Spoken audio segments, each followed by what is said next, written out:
चाहते तो पता नहीं कोई भी क्या क्या, लेकिन दुख भी जब कोई चाहता नहीं है फिर भी आता है। ऐसे सुख भी यदि हमारे प्रारब्ध में होगा तो आ जाता है। लेकिन समझने की जो बात है वो इतनी है कि सभी अच्छा चाहते हैं, लेकिन वो आता किससे है, उसके लिए आधार चाहिए। और सबसे बड़ा आधार कौन है? एक आदमी बुजुर्ग था, मेरे से बोला मैं दोपहरी में 4-5 किलोमीटर दूर जाता था, रोटी मांग के लाता था। मैं भी गर्मी में हो रहा था, 1 बज रहा था, जेठ का महीना था। मैं अपनी सोच में था तो बुढ़ा बोला, बाबा जी मेरी चिंता कुछ बताओ, मेरी समस्या हटाओ। अब भगवान की लीला, मैंने कहा बाबा तू समस्या मत बता, मैं तेरा उत्तर ही बता देता हूँ। अब बात जैसे भी आ जाती है, हर एक चीज का हल तुम्हारे अंदर बैठे शुद्ध आत्मा को हो, परमात्मा को हो, उसके पास है। कोई ऐसी दुनिया की समस्या ही नहीं है जो उससे हल ना हो। इसलिए क्या कहा कि जो सब समस्याओं से परे है, हर एक दुख को दूर कर सकता है, बस उसके साथ कोई भी जुड़ जाए तो उसकी हर एक समस्या दूर हो सकती है। जैसे किसी को ठंडी लग रही है तो आग के पास चला जाए तो आग की सामर्थ्य है कि ठंडी हटा दे, लेकिन गर्मी की नहीं समस्या हल करेगी। गर्मी के लिए पानी चाहिए, और पसीना ज्यादा आ रहा हो तो थोड़ा हवा ठंडी ठंडी आ जाए, कूलर लग रहा हो, एसी चलता है आजकल, तो और हवा ठंडी, तो उससे उसकी समस्या। ज्यादा भीड़ हो तो खुला आकाश चाहिए।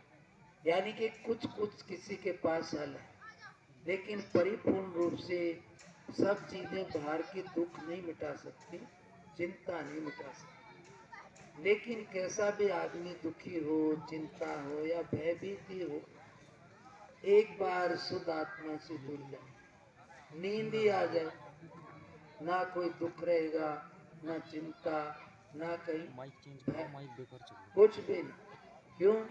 क्योंकि तुम्हारे अंदर जो मूल है वो हर एक दुख से, उलझन से, हर एक समस्या से पार हो, और बिना स्वार्थ के पार करने वाला और कोई नहीं है। इसलिए बिना स्वार्थ के भला करने वाला एक वो तुम्हारे अंदर बैठा, सभी के अंदर बैठा शुद्ध आत्मा, वही परमात्मा। इसलिए कोई भी उससे जुड़ेगा तो हर एक समस्या से पार हो जाएगा। क्यों? क्योंकि वो हर एक समस्या से पार है और पार कर सकता है। तुम्हारे पड़ोसी को समस्या ना हो, लेकिन उसमें ये सामर्थ्य नहीं है अब तुम्हारी समस्या को दूर कर दे। इसलिए कोई भी आदमी दुखी है संसार में कहीं भी, अब दुख तो दिखता है पर क्यों है ये नहीं दिखाई देता। लेकिन ये भी एक समझने की बात है कि बिना आधार के कोई चीज नहीं होती है।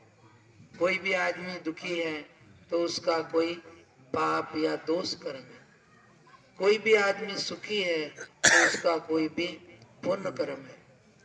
इस प्रकार से जो सबसे बड़ा कोई भी सुख शांति का आधार है वो परमात्मा है। अब इसमें कैसे, अब कोई कोई के पास कहेगा पैसा है और चीजें सबके पास नहीं होती हैं, लेकिन परमात्मा से जुड़ने का हक हर किसी को है। क्यों? क्योंकि वो हर किसी का है। बाकी हर एक मंत्री से हर कोई नहीं मिल सकता, बड़ी जगह भी नहीं जा सकता, लेकिन परमात्मा सर्वोपरि सत्ता है, लेकिन फिर भी वो हर एक के लिए खुला द्वार है। बिजली की 1000 वोल्टेज की तार होती है, लेकिन बहुत ज्यादा कनेक्शन लग जाए तो वो भी फॉल्ट यानी हट जाती है, करंट यानी के तार टूट जाते हैं।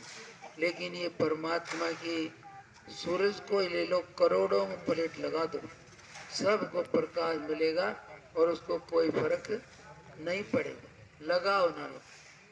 ऐसे ही तुम्हारे अंदर बैठा है, वो हरे कुल तुमसे पार है, बस केवल उसके साथ थोड़ा जुड़ने का है, तो तुम्हारी हर एक समस्या हल हो जाएगी, बाकी और कहीं नहीं होती। क्यों? क्योंकि जो खुद ही दुख है, परेशानी में है, वो दूसरे की क्या परेशानी हटाएगा। यहाँ पर कैसा भी आदमी है, बड़ा अमीर है, रईस है, सही कुछ है, लेकिन भय से कोई भी बचा हो कहीं देखने में नहीं आता।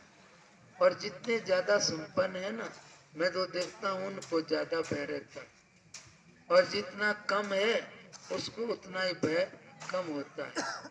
अपने को तो क्या है, ज्यादा तो नहीं होता, लेकिन फिर भी थोड़ा इतना है कि कुत्ता उत्ता चोरी उठा लेता, ख्याल इतना ही है बस, ज्यादा नहीं।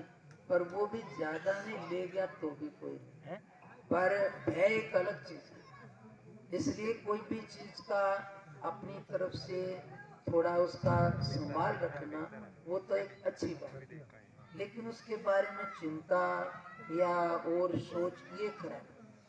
अपनी तरफ से सावधानी रखना तो चाहिए, लेकिन सावधानी रखने के बाद भी कोई चीज गलत हो जाए तो उसके लिए दुखी या चिंता नहीं होना चाहिए। क्यों? क्योंकि हमारा फर्ज या हमारा कर्तव्य यही तक है कि हम अपनी तरफ से अपना कर्तव्य ठीक करें, उसके बाद कुछ भी हो जाए उसके लिए नहीं सोचना। भगवान ने क्या कहा, आके अर्जुन